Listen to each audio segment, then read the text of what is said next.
রুকিয়া ও রাকি, এখানে আমরা কিছু বিষয় নিয়ে বোঝার চেষ্টা করব যে একজন রাকি হতে হলে কিভাবে আপনি আগাবেন সেটা বোঝার জন্য রুকিয়া ও রাকি কি সেটা সংক্ষেপে বোঝা জরুরি। রুকিয়া হচ্ছে একটি চিকিৎসা ব্যবস্থা, ইসলামী চিকিৎসা ব্যবস্থা, যার দ্বারা অসুস্থতাগুলোর সমাধান করা হয়, অসুস্থতার চিকিৎসা করা হয়, এক কথা শেষ। আর রাকি হচ্ছেন যিনি এই চিকিৎসা করে থাকেন। দ্বিতীয় বিষয় হচ্ছে রাসূলুল্লাহ সাল্লাল্লাহু আলাইহি সাল্লামের রুকিয়া সময়ে রুকিয়া ও রাকির ধারণা একরকম ছিল, পরবর্তীতে সালাফদের সময় এই ধারণা আরো সুসংগঠিত হয়, পরবর্তীতে এর প্রসারের দরুন এটি আরো গোছালো হয়ে ওঠে। কেন এই যে বিস্তৃত ব্যাপকতার জরুরি, কেন এই চেঞ্জটা আসলো? কারণ হচ্ছে রুকিয়া মূলত সলাতের মতো ইবাদত না যে নির্দিষ্ট কোনো কিছুর প্রয়োজনে সে তৈরি হয়েছে, এমন না। বরং রুকিয়া হচ্ছে এমন কিছু সমস্যার বিপরীতে তৈরি হওয়া চিকিৎসা যে সমস্যাগুলো ভ্যারিয়েবল, যুগে যুগে এই সমস্যা বেড়েছে, যুগে যুগে এই সমস্যাগুলো পরিবর্তন হয়েছে। রাসূলুল্লাহ সাল্লাল্লাহু আলাইহি সাল্লামের সময় হয়তো রুকিয়ার কারণে, কথার কথা আমি জাস্ট বোঝানো, হয়তো শ্বেত রোগী হতো বা কুষ্ঠ রোগ হতো, কিন্তু এখন হয়তো রুকিয়ার কারণে এমন রোগ হয় যেটা আল্লাহ রাসূল সাল্লাল্লাহু আলাইহি সাল্লামের সময় ছিলই না, হয়তো বা ক্যান্সার হয়। এই যে, বা হয়তো বা এমন কোন রোগ যেটা ছিল না, এই যে রুকিয়ার ধারণাটা কেন বিস্তৃতি লাভ করেছে? কারণ জরুরতের স্বার্থে। রুকিয়ার আহ বিস্তৃতির উদাহরণ হচ্ছে ইলমের বিস্তৃতির উদাহরণের মতো। রাসূলুল্লাহ সাল্লাল্লাহু আলাইহি সাল্লামের জীবদ্দশায় কোনো প্রাতিষ্ঠানিক স্কুল, কলেজ, একাডেমি, ভার্সিটি ছিল না। একাডেমি, ভার্সিটি এটা প্রথম শুরু হয় সম্ভবত তাবেঈদের সময় থেকে, সাহাবীদের শেষের দিকে বা তাবেঈদের সময় থেকে। সাহাবা রাদিয়াল্লাহু আনহুদের সময় এসে বা তাবেঈদের সময় এসে দেখা গেল যে মানুষ তো এখন আর, মানে মানুষের সংখ্যা বাড়ছে, মুসলিমদের সংখ্যা বেড়েছে, তো ইলম শিখবে কোথায়? সব তো মূর্খ হয়ে যাবে। আবার তাদেরকে কাফিরদের স্কুল, ভার্সিটিতে ভর্তি করানো যাচ্ছে না তখন, কারণ তাদের পুরো কারিকুলাম, সিলেবাস দাঁড়ানো এমন একটি সিস্টেমের উপরে যে সিস্টেমে পড়লে ইমানই চলে যাবে, ইসলাম থেকে ওরা ছুড়ে যেতে হবে, তার চিন্তার মধ্যেই সে ব্রেন ওয়াশ হয়ে নষ্ট হয়ে যাবে। তখন যেটা হয়েছে যে সুন্নাহ থেকে ইজতিহাদ করা হয়েছে, সুন্নাহ থেকে বের করা হয়েছে যে ইলমের প্রসারের ধারণাটা বা ধারাটা কিভাবে হতে পারে। তো তখন ওই সুন্নাহর মূলনীতি অনুসরণ করে ভার্সিটি গুলো তৈরি হয়েছে, মার্কাজ তৈরি হয়েছে, মাদ্রাসা তৈরি হয়েছে। ওই মাদ্রাসা আস্তে আস্তে মাদ্রাসা বিভিন্ন ধরন হয়েছে, এই পড়াশোনাকে আরো সুসংগঠিত করার জন্য সিলেবাসের ধারণা আসছে, এগুলোকে আরো সুসংগঠিত করার জন্য বিভিন্ন কিতাবের ধারণা আসছে, লিখিত কিতাব আসছে, প্রিন্টেড বই আসছে, এরপরে পিডিএফ আসছে, এখন অনেক কিছু আছে, এখন অনেক স্লাইড প্রেজেন্টেশন আসছে।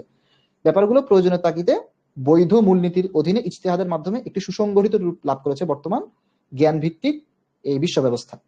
তেমনিভাবে এই রুকিয়াটাও অসুস্থতা, রোগের বিপরীতে যেহেতু এর প্রচলন, এটাও ধাপে ধাপে ধাপে ধাপে তার সংসম্পন্নতা লাভ করেছে।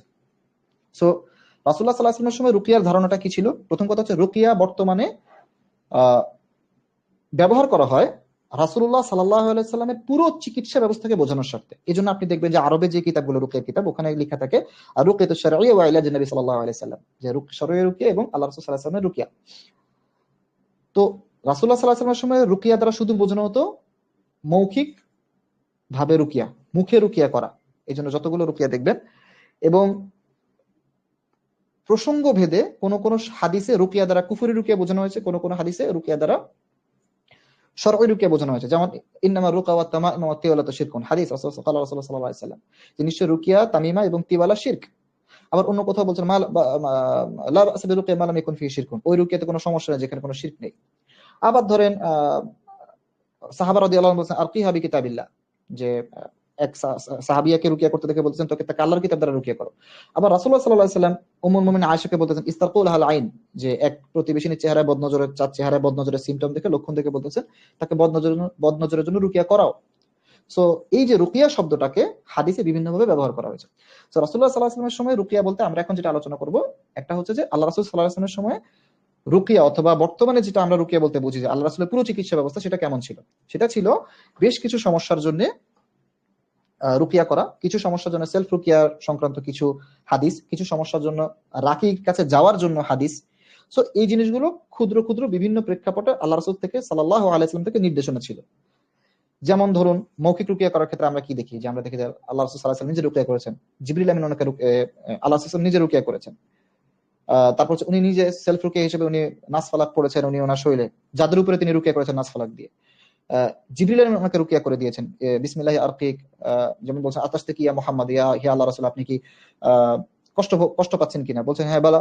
তখন বলছে বিসমিল্লাহি আরকিক আল্লাহু ইয়াশফিকা মিন কুল্লি শাইইন ইউযিক, যে আমি আপনাকে আল্লাহর নামে রুকিয়া করছি, আল্লাহ আপনাকে সুস্থ করুক প্রত্যেক কষ্ট থেকে। আবার ধরেন যে রাসূলুল্লাহ সাল্লাল্লাহু আলাইহি ওয়াসাল্লাম ওখানে রাকির ধারণা ছিল, অর্থাৎ মুসলিমদের কমিউনিটিতে রাকি ছিল, তখনই রাকি ছিল আল্লাহ রাসূল সাল্লাল্লাহু আলাইহি ওয়াসাল্লাম যখন ছিলেন। যেমন আল্লাহ রাসূল সাল্লাল্লাহু আলাইহি ওয়াসাল্লাম উম্মুল মুমিনিন আয়েশাকে বলতেছেন ইস্তাকুলাহাল আইন, ওই প্রতিবেশিনীর ক্ষেত্রে কি তুমি তাকে কারো কাছে রুকিয়া করাও। তার মানে রাকির ধারণা ছিল, এমন ব্যক্তি ছিল যারা রাকি রুকিয়া করতো, যারা রুকিয়াটাকে মানে রুকিয়া করে এই পরিচয়ে যিনি যারা প্রসিদ্ধ ছিলেন। তারপর রাসূল সাল্লাল্লাহু আলাইহি ওয়াসাল্লাম নিজে সাহাবীদেরকে অনুমোদন দিয়েছেন রুকিয়া করার বিনিময়ে পারিশ্রমিক নেওয়া, সাহাবারা রুকিয়া করেছেন। আবার তিনি ভেষজ খাওয়ার ক্ষেত্রে তিনি কিছু ভেষজের আলোচনা করেছেন হাদিস, যেমন মান আকালা সাবআতা মারাত মিনাল আজওয়া লাম ইয়াদুরু সামন ওয়ালা সিহরান হাত্তা ইসবাহ, যে ব্যক্তি 7টা আজওয়া সকালে খেলো তাকে লাম ইয়াদুরু সামন ওয়ালা সিহরান হাত্তা ইসবাহ, তাকে হচ্ছে কোনো জাদু এবং বিষ তাকে ক্ষতি করতে পারবে না। এরকম বিভিন্ন ছোট ছোট ছোট ছোট অসংখ্য হাদিস আছে রুকিয়ার ব্যাপারে।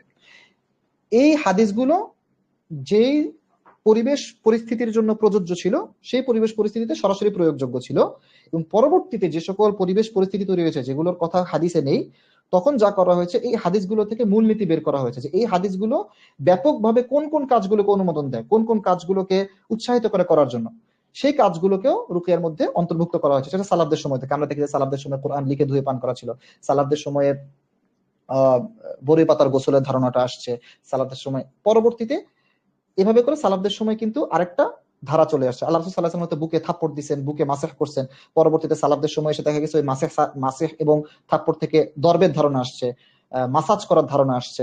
তো সালাফরা হাদিসের অনুমোদনগুলোকে হাদিসের উপরে ইজতিহাদ করে সেই অনুমোদনগুলোকে বের করে নিয়ে আসছে।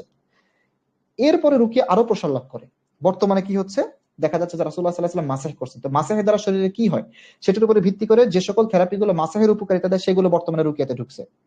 আল্লাহ রাসূল সাল্লাল্লাহু আলাইহি ওয়াসাল্লাম বুকে দর্ব দিবেন, দর্বকে অনুমোদন দিয়েছেন, তো দর্বের দ্বারা কি কি রিয়াকশন হয় শরীরে, কিভাবে কাজ করে দর্ব শরীরে, সেই কাজ করার উপরে ভিত্তি করে বর্তমানে কিন্তু অসংখ্য থেরাপি ঢুকছে রুকিয়ার ভিতরে। কারণ কি ওই যে মূলনীতি ঠিক আছে যে রাসূলুল্লাহ সাল্লাল্লাহু আলাইহি ওয়াসাল্লামের দর্ব, কিন্তু সেই জিনিসটাকে সফল করা আমাদের পক্ষে সম্ভব না, কারণ রাসূলুল্লাহ সাল্লাল্লাহু আলাইহি ওয়াসাল্লাম জানতেন যে এক্স্যাক্টলি কতটুকু প্রেসারে কোন জায়গায় কিভাবে দর্ব দিলে জিনটার সাথে সাথে খুরুজ হবে, জাদুরগিটার সাথে সাথে নষ্ট হবে, আমরা কিন্তু এটা জানি না।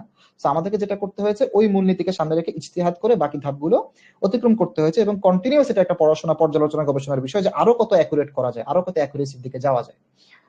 সো বর্তমানে রুকিয়ার যে ধারণা সেই ধারণা কিন্তু এখন অনেক উন্নত, এর মধ্যে আকুপ্রেশার আছে, আকুপাংচার আছে, টিসিএম এর বাকি সব ধারণাগুলো চলে আসছে। ইভেন ইবনুল কাইয়িম রাহিমাহুল্লাহ উনিও দেখবেন যে রুকিয়ার যে আলোচনা করেছেন তিনি রুকিয়ার মধ্যে বলেছেন ইলাজুস সিহর আল ইস্তিখরাজ, জাদু চিকিৎসা হচ্ছে বের করা, অথবা আল ইস্তিফরাগ, অথবা ইস্তিফরাগ করা। মানে জাদু চিকিৎসা হচ্ছে আপনি জাদু যেখানে আছে সেখান থেকে বের করে নিয়ে আসবেন, পেটে থাকলে পেট থেকে বের করবেন, কবরে থাকলে কবর থেকে। যখন এটা হচ্ছে না তখন আপনি কি করবেন আল ইস্তিফরাগ, এটাকে বডি থেকে ডিটক্সিফাই করবেন, জাদুর ইফেক্ট যেখানে যেখানে পৌঁছাইছে শরীরে সেখান থেকে টেনে ইফেক্ট গুলোকে বের করবেন। এই বের করা কিভাবে, উনি যেটাকে কি করছেন এই জাদু, উনি তখন চিন্তা করছেন যে রাসূলুল্লাহ সাল্লাল্লাহু আলাইহি ওয়াসাল্লাম কি করছেন, উনি আল্লাহ রাসূল সাল্লাল্লাহু আলাইহি ওয়াসাল্লামের হিজামার হাদিস থেকে কিয়াস করছেন যে ওকে হিজামা দ্বারা হুজুর সাল্লাল্লাহু আলাইহি ওয়াসাল্লাম কি করছেন রক্ত থেকে ব্লাড বের করে নিয়ে আসছেন, তার মানে বডির যেখানে যেখানে এইভাবে বের করে আনার প্রসেস গুলো আছে সেই প্রসেস গুলো সবগুলো রুকিয়াতে অন্তর্ভুক্ত হবে। তখন উনি বলছেন যে উসুল ইস্তিফরাগি খামসা, এটা আবার উনি ইউনানি থেকে নিয়ে আসছেন যে ইস্তিফরাগের উসুল হচ্ছে 5টা। কি কি? আত-তাবখির, বখুর ব্যবহার করা, আল ইস্তিফরাগ বমি করা, ইসহাল টয়লেটের সাথে বের করা, তারপর হচ্ছে যে আল হিজামা, এবং হচ্ছে যে তারপর হচ্ছে হিজামার সাথে হচ্ছে যে মানে রক্ত বের করা, ইস্তিফরাগ বিদ্দাম, এখানে হিজামা হতে পারে, এখানে ফসদ হতে পারে। সো উনি এভাবে করে ভাঙছেন এগুলোকে। এবং বর্তমানে কিন্তু আমরা দেখি আরো ইস্তিফরাগের আরো বেশ কিছু ধারণা আছে, যেমন চিৎকার করা, কান্না করা, এগুলো কিন্তু ইবনুল কাইয়িমের কিতাবে নাই, এই তিব্বুন নওয়াবিতে নাই, জাদুল মাআদে নাই, কিন্তু আমরা এগুলো দেখছি। অথবা দেখা যাচ্ছে হাত পা ঝাঁকাতে ঝাঁকাতে রিয়াকশন রিলিজ করা, পা ঝাঁকানো, এগুলো কিন্তু নাওআম মিন আনওয়াইল ইস্তিফরাগ। সো এই যে ইস্তিফরাগের যে ধারণাটা ইবনুল কাইয়িম কিন্তু এটাকে আরো সমৃদ্ধ করেছেন, এবং বর্তমানে এটা আরো সমৃদ্ধ হচ্ছে। কারণ যত প্র্যাকটিস বাড়বে, যত সমস্যা নিয়ে আপনি কাজ করবেন, যত নতুন নতুন সমস্যা আসবে, এবং একটি সমস্যা নিয়ে যত বেশি কাজ করা হবে তত আপনি অ্যাকুরেসির দিকে যাবেন। পরবর্তী যে বিষয়টা সেটা হচ্ছে রুকিয়া ঘরোয়া চর্চা ও প্রাতিষ্ঠানিক চর্চা। আমরা আচ্ছা বর্তমানে রুকিয়া দ্বারা তাহলে কি বোঝানো হয়? বর্তমানে রুকিয়া দ্বারা বোঝানো হয় রাসূলুল্লাহ সাল্লাল্লাহু আলাইহি সাল্লামের উসুলগুলোকে, আল্লাহ রাসূল সাল্লাল্লাহু আলাইহি সাল্লাম যা করেছেন সেগুলো করা, আল্লাহ রাসূল সাল্লাল্লাহু আলাইহি সাল্লাম যেগুলোকে অনুমোদন দিয়েছেন সেগুলো করা, আল্লাহ রাসূল সাল্লাল্লাহু আলাইহি সাল্লাম যে সকল উসুলকে মূলনীতিকে অনুমোদন দিয়েছেন সেই মূলনীতিগুলো যে সকল চিকিৎসাগুলোকে অনুমোদন দেয় সেগুলো করা। এইভাবে করে রুকিয়া কি হয়েছে বর্তমানে একটি সমৃদ্ধ অবস্থানে এসেছে। বর্তমানে সাধারণত আরো বেশি, বাংলাদেশে এখনো খুব যে বেশি সমৃদ্ধ হয়েছে আমার মনে হয় না তা। পরবর্তী যে বিষয় সেটা হচ্ছে রুকিয়ার ঘরোয়া চর্চা ও প্রাতিষ্ঠানিক চর্চা। আমরা দেখি যে রুকিয়ার ঘরোয়া চর্চা এবং প্রাতিষ্ঠানিক চর্চা দুইটা রাসূলুল্লাহ সাল্লাল্লাহু আলাইহি ওয়াসাল্লাম থেকে প্রমাণিত। ঘরোয়া চর্চার ক্ষেত্রে আমাদের হুজুর সাল্লাল্লাহু আলাইহি ওয়াসাল্লাম নিজে রুকিয়া করেছেন। প্রাতিষ্ঠানিক চর্চার ক্ষেত্রে মূলত ওলামারা ওই হাদিসটাই আনেন, যে হাদিসটা যেটা আমি কিছুক্ষণ আগে বলেছি যে উম্মুল মুমিনিন আয়েশাকে রাসূলুল্লাহ সাল্লাল্লাহু আলাইহি ওয়াসাল্লাম বলেছেন ইস্তাকুল হাল আইন, যে তুমি তাকে রুকিয়া করাও কারো কাছে। এবং দ্বিতীয় যে হাদিসটা আনা হয় সেটা হচ্ছে সাহাবাদের সে রুকিয়া যার বিনিময়ে সাহাবারা পারিশ্রমিক নিয়েছিলেন। তো এই দুটো হাদিস মূলত প্রাতিষ্ঠানিক চর্চা তখন প্রচলিত ছিল এবং সেটার দলিল বা প্রমাণ। এবং পরবর্তীতে ইলম, জ্ঞান যেভাবে তার নিজস্ব চাহিদার কারণে বর্তমানে একটি বিশ্ব ব্যবস্থা তৈরি করেছে, তার নিজস্ব একটি সেক্টর তৈরি করেছে, ভার্সিটি, স্কুল, মাদ্রাসা, টিউশনি, কিতাব, বই, অডিও, পডকাস্ট, জ্ঞান কিন্তু পুরোটাকে ধারণ করছে, তাই পুরো সেক্টরটাকে জ্ঞান ধারণ করছে, জ্ঞানের প্রসারের স্বার্থে এই পুরো সেক্টরটি স্ট্যাবলিশমেন্টের দিকে গিয়েছে। তেমনি ভাবে এই রুকিয়াও তার নিজস্ব স্বার্থে, নিজস্ব স্বার্থ বলতে বোঝাচ্ছি সমাজের স্বার্থে, সমস্যার সমাধানের স্বার্থে, সমাজের চ্যালেঞ্জগুলো মোকাবেলা করার স্বার্থে সে একটি প্রাতিষ্ঠানিক জায়গায় চলে গিয়েছে, যা আল্লাহ রাসূল সাল্লাল্লাহু আলাইহি ওয়াসাল্লাম দ্বারাই অনুমোদিত, যেভাবে জ্ঞান অনুমোদিত। এবং কোথাও কোথাও দেখবেন যে রুকিয়ার পারিশ্রমিক নেওয়ার হাদিস টানা হয় মূলত জ্ঞানের বিনিময়ে পারিশ্রমিক নেওয়ার হাদিস থেকে, নয়তো জ্ঞানের বিনিময়ে পারিশ্রমিক নেওয়াকে সাধারণত অবৈধ মনে করা হতো। কিন্তু জ্ঞানের বিনিময়ে পারিশ্রমিক নেওয়ার এই বৈধতাকে আনা হয় মূলত রুকিয়ার বিনিময়ে, রুকিয়ার পারিশ্রমিক নেওয়ার বিনিময়ে যেভাবে বৈধ, সেই হাদিস থেকে কিয়াস করা হয়।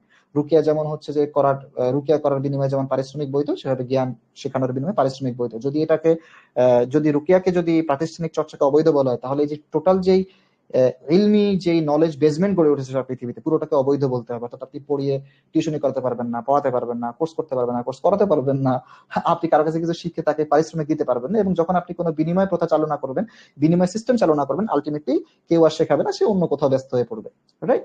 সো এটা একটা প্র্যাকটিক্যালিটির স্বার্থে, প্র্যাকটিক্যাল জরুরতের স্বার্থে এই এস্টাবলিশমেন্টটা এভাবে তৈরি হয়েছে। পরবর্তী যে বিষয় সেটি হচ্ছে যে রুকিয়ার প্রাতিষ্ঠানিক চর্চার গুরুত্ব, চ্যালেঞ্জ। আমরা আলহামদুলিল্লাহ অলরেডি আলোচনা করে ফেলেছি রুকিয়ার প্রাতিষ্ঠানিক চর্চা কেন জরুরি, এবং এর চ্যালেঞ্জ গুলো আমরা মোটামুটি আলোচনা করেছি যে আমরা রাকিরা কি ধরনের চ্যালেঞ্জের মুখোমুখি হন। যেমন মেডিকেল সেক্টরে ভুল বুঝির কারণে তাদের সাথে একটা চ্যালেঞ্জ, আলিমদের কিছু অংশের ভুল বুঝের কারণে চ্যালেঞ্জ, সাধারণ মানুষের চ্যালেঞ্জ। রুকিয়া যেহেতু একটি অনগ্রোয়িং সেক্টর সারা পৃথিবীতে, সকল সমস্যার ইনস্ট্যান্ট সমাধানও রুকিয়াতে হয় না, সেটার চ্যালেঞ্জ। শয়তানের ওয়াসওয়াসার চ্যালেঞ্জ, শয়তান রাকিকে কোনো কিছুতে যদি মানে রাকির সাথে যদি কোনো ধরনের ওয়াসওয়াসা দেয়, সেটার চ্যালেঞ্জ। রোগীকে যদি ওয়াসওয়াসা দিয়ে কোনো নোংরামি করাতে চায় রাকিকে নিয়ে, বা রোগীকে যদি সে কোনো কারণে ক্ষুব্ধ করে তোলে, যেমন কথা কথা ধরেন, আমার এখন মনে আছে, আমি 2-3টা ঘটনা বলবো আপনাকে। যে একটি হচ্ছে যে আমি একবার একটা অটিজমের পেশেন্ট হচ্ছে, আমি বলছি যে আপনি পেশেন্টটাকে ধরেন, আমি রুকিয়া করি। এটা অনেক আগের ঘটনা। তো আমি রুকিয়া করেছি, ওনারা খুশি মনে চলে গেছে। পরে আমি শুনি ওনারা নাকি আমার উপর অনেক ক্ষুব্ধ, আমার নামে ওনারা অভিযোগ করবেন, এই করবেন, সেই করবেন। চিন্তা করলাম কি জন্য? কারণ হচ্ছে কোনো একজন ডাক্তার বলেছে অটিজমের পেশেন্টকে তো এভাবে ধরে রাখতে হয় না, ওকে ছেড়ে দিবেন, ও হাঁটতে চলতে থাকে এবং আপনি রুকিয়া করবেন। সো যে বলছে, সো সে মনে করছে আচ্ছা, সে ডাক্তারকে একটা আলটিমেট ট্রু ধরে সে জাজ করছে, কাকে? রাফিকে জাজ করেছে। সো আলটিমেটলি যেটা উপকারী রুকিয়া ছিল সেটা তার জন্য করাই সম্ভব হয়নি। তারপর ধরেন একজন পেশেন্ট বলছিলেন যে, আমার মনে আছে যে এটা নিয়ে অনেক নোংরামি হয়েছিল এক সময় রুকিয়া সেক্টরে, যে বমি করানো হয়, অথচ এটা রুকিয়ার বেসিক একটা ট্রিটমেন্ট, কিন্তু অজ্ঞতার ভাবে এটাকে কবিরাজের সাথে তুলনা করা হয়েছিল। তারপরে মনে আছে যে রুকিয়ার মধ্যে উচ্চ শব্দ রুকিয়া করলে জাদু দ্রুত নষ্ট হয়, বদনজর দ্রুত নষ্ট হয়। কারণ কি? কারণ এটা এটা আমরা আমাদের ওয়েবিনের সাথে প্রাসঙ্গিক না, বলার সাথে বলা। কারণ হচ্ছে যে জাদু, বদনজর, হাসাদ গুলো 3টা জায়গাকে নিয়ে কাজ করে, শরীরের নার্ভ গুলো, কল্ব নিয়ে এবং পেট নিয়ে। সো দেখা যাচ্ছে যে নার্ভ গুলোর উপরে, নার্ভকে উত্তেজিত করে এমন যে কোনো কিছু জাদু দ্রুত নষ্ট করে। লাইক আপনি ধরেন যে এবং সেটা জাদু দ্রুত নষ্ট করে বলতে জাদুকে দ্রুত অ্যাক্টিভ করে এবং নষ্ট করে দ্রুত। সো দেখা যাচ্ছে এই জন্য দেখা যায় জাদুগ্রস্ত ব্যক্তিরা গরমে বেশি কষ্ট পায়, ঠান্ডায় বেশি কষ্ট পায়। দেখা যাচ্ছে যে উচ্চ শব্দে তাদের রুকিয়াতে দ্রুত ইফেক্ট করে। সবকিছুই মূলত নার্ভ কেন্দ্রিক হওয়ার কারণে এই রিয়াকশনটা আমরা পাই। সো দেখা যাচ্ছে এই যে জ্ঞানের কমতি, এই যে অজ্ঞতা, এই অজ্ঞতার কারণে মানুষকে যখন তাকে ট্রিটমেন্ট দিতে যাচ্ছি আমরা, তাকে যখন রাকিরা ট্রিটমেন্ট দিতে যাচ্ছেন, তখন মানুষ কি হচ্ছে, অনেকে তার অজ্ঞতার কারণে তিনি ট্রিটমেন্ট নিতে চাচ্ছেন না, বা ট্রিটমেন্ট নিলেও তার রিয়াকশনের কারণে তিনি ভুল বুঝছেন ব্যাপারটা, তার জাস্ট ওয়াসওয়াসা জনিত কারণে তিনি কি হচ্ছেন, রুকিয়ার প্রতি বীতশ্রদ্ধ হচ্ছেন, তিনি রুকিয়া সেক্টরের প্রতি বীতশ্রদ্ধ হচ্ছেন। এছাড়া আল্লাহ তাআলা তো ওয়াদা আছেই যে ইউনাজিলু আলা কুল্লি আফাকিন আসিম ইয়াকুনা ওয়া আকসারুহুম কাযিবুন, যে শয়তান, মিথ্যাবাদী, ভণ্ড শয়তান মানুষের উপরে নাজিল হয়। তো দেখা যায় যে আপনি অনেক মানুষকে পাবেন, অনেকটা হাস্যকর বলে, যে শয়তান যে আসলে এক্সিস্ট করে, এটা একটা সাধারণ মানুষের জন্য এটা একটা বড় প্রমাণ হচ্ছে। আপনি দেখবেন কোনো কারণ ছাড়া অসংখ্য মানুষকে পাবেন সে রুকিয়ার প্রতি বিদ্বেষ, কোনো কারণ নেই, সে জীবনে কোনো রাকির সাথে দেখা হয়নি, তিনি কোনো রুকিয়ার সেশন দেখেননি, কোনো কারণ ছাড়া তার প্রচন্ড বিদ্বেষ রাকিদের প্রতি, প্রচন্ড বিদ্বেষ রুকিয়ার প্রতি। এর একটা বড় রিজন হচ্ছে তার ভেতরে কিছু শায়াতিন থাকতে পারে, তিনি শয়তানের ওয়াসওয়াসায় কোনো কারণ ছাড়া তিনি ক্ষুব্ধ হয়ে উঠছেন, তিনি অন্য একটা সেক্টরের ক্ষেত্রে অজুহাত দিচ্ছেন, এটা হতেও পারে, নাও পারে, আচ্ছা দেখি কি হয় না, কিন্তু তিনি এই ক্ষেত্রে তিনি দেখা যাচ্ছে প্রচন্ড বিদ্বেষী, প্রচন্ড উগ্র। এবং আমাদের সোশ্যাল মিডিয়াতে এটার প্রবণতা আরো অনেক বেশি দেখবেন আপনি। সো এটা একটা বড় প্রমাণ যে শয়তান আসলে এক্সিস্ট করে।